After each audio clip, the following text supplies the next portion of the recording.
I will present the work that we have been carrying out with developing guidance, which was indeed one of the lessons, let's say, from the Fundamental Rights Agency project back a few years ago, that showed there was a lack of support into understanding what precisely. The strategy. Sorry.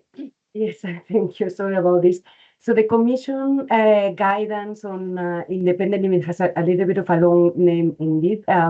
It's a flagship. It's one of the flagships of the strategy for the rights of persons with disabilities, 2021-2030. It is a strategy. It is our tool at EU level to implement the United Nations Convention on the Rights of Persons with Disabilities, but it is also pursuing the objective of supporting member states in implementing their commitments, their obligations as state parties to the convention. And of course, at the EU level policy, it also contributes to the implementation of the European Pillar of Social Rights, and in particular, the Principle 17 on the inclusion and full participation of persons with disabilities. I wanted to take just a few seconds to highlight where we are with the strategy, because we are midway in the implementation. And so far, we have adopted almost all the flagship actions. These are key actions for the Commission to adopt, implementing the strategy in different areas. We have in the consultation and participation, we launched the Disability Platform, which is a very powerful forum where we work on developing the flagships with member states and with civil society organizations. We had an EU-wide campaign precisely to address the attitudinal barriers that are still observed, that are still reported through research, that are still very much present in a little bit across EU societies.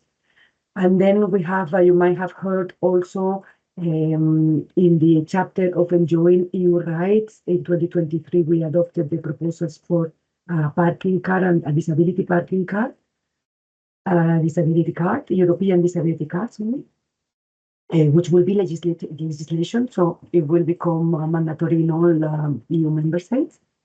And then we have several flagships in this very important section on decent quality life and living independently. I will dive into the guidance in my presentation, but I wanted to flag as well, because we see it as extremely important and complementary, all the good deliverables that are being developed with the help of the Disability Platform for employment in all stages of employment. So to support good practices in recruiting, in career development, in training, rehabilitation, reasonable accommodation. All these very important aspects, because of course, having a decent quality of life means also accessing mainstream services, but also having an access for those who are able and be supported into income, having their own income. So this was a little bit the small picture I wanted to do of the disability strategy, because we are a little bit in a quite key moment where, with the new Commission, we are thinking on actions for the second phase to continue implementing. So we are also listening a lot about the feedback on what's happening still. What are these key barriers that are still remaining? Where are we in need of making more progress? And one of these areas is, of course, independent living. We heard our colleagues from FRA, indeed, the report of Eurofound, the recent report of Eurofound that was published around the same time as the guidance last year, has pointed out the lack of progress overall, and what issues are still remaining, and some barriers that are still remaining very much in the area. So we addressed already calls, including from FRA in the conclusions of the project several years ago, that there was a lack of guidance. The United Nations, I think, have provided extensive guidance, in particular with the 2022 guidelines, which very much, of course, fed our own knowledge, and on this basis of all the guidance provided with the United Nations, but also of our own policy framework in the European Union, we have developed these guidelines, and to make them, we hope, as relevant and practical as possible. The choice of instrument is a notice. A notice is a type of instrument that interprets EU regulation.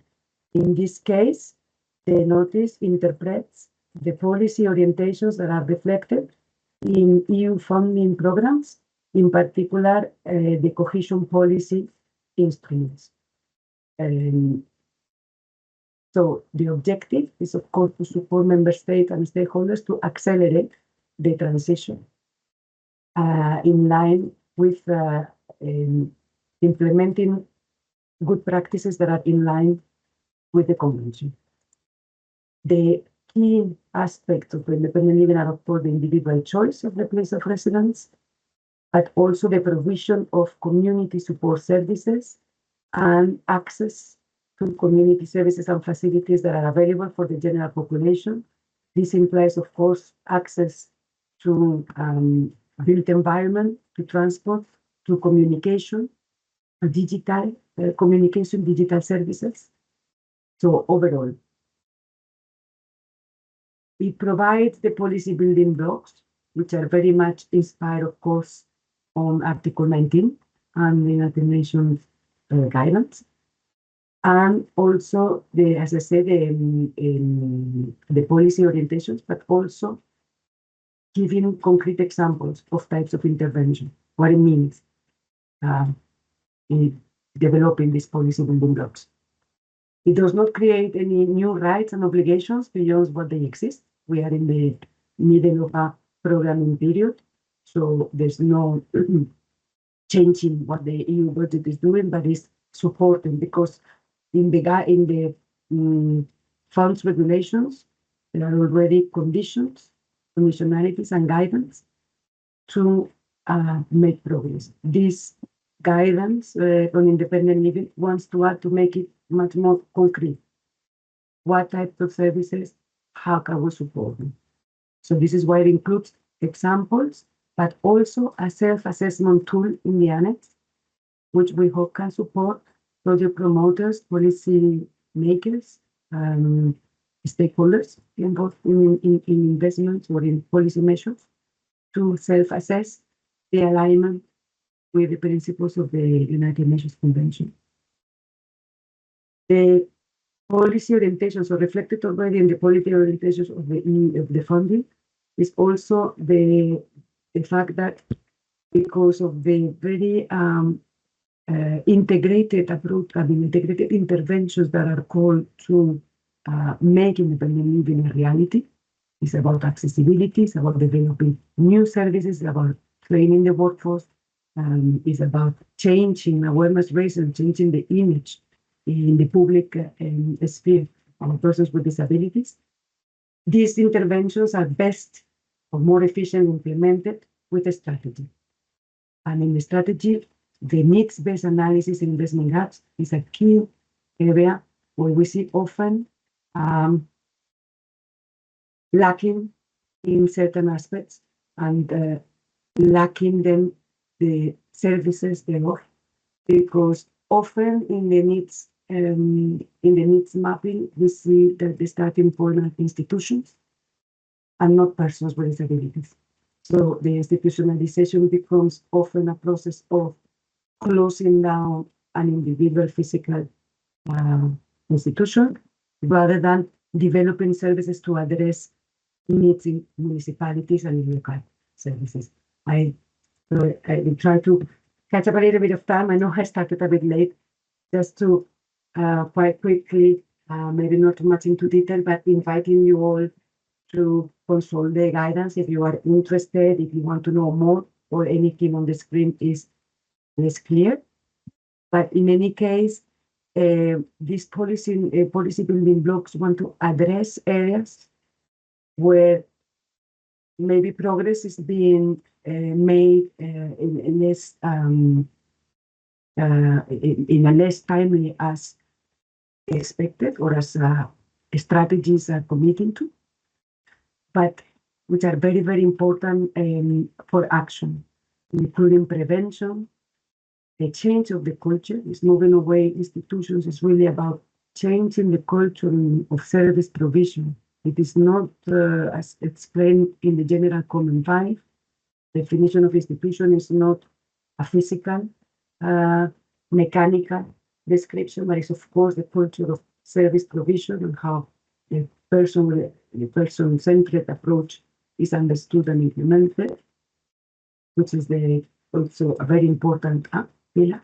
Breaking barriers, and these are and this is really a horizontal area of key importance, of such key importance that one of the first flagships of this strategy has been to deliver legislation in accessibility. By 28 June this year, all member states are expected to have transposed the European Accessibility Act in their national legislation, and we need to be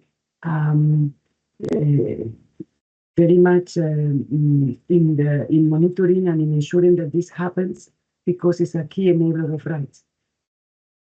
Driving the transformation, of course, means quality, and quality is intrinsically linked to the training of workforce. It is such an important and key aspect that we have also published next to the guidance on independent living. The communities of practice, which is a platform for capacity building of managing authorities, managing EU funding, has developed also. Excuse me, Olga. Yes. We have about 2 minutes left, so could I ask you please to wrap it up soon? Thank you. Yes, of course. Sorry about the delays. I just wanted to point out this toolkit that has been developed by the community of practice for the training of the workforce of care and independent living services. And then, of course, the consultation and participation. I was mentioning how important that is also for the monitoring of the funds. The two next slides, we don't need to dive into them. It's just to illustrate a few examples of the types of interventions that EU funds support in processes for the institutionalization or for developing community-based services and supports that are in line with the Convention on the Rights, and I mean fully in line with the fundamental rights and of persons with disabilities. And I will stop here, because really these are examples that come from the guidance. So I will maybe invite you to consult the guidance for more details. And I am happy to take questions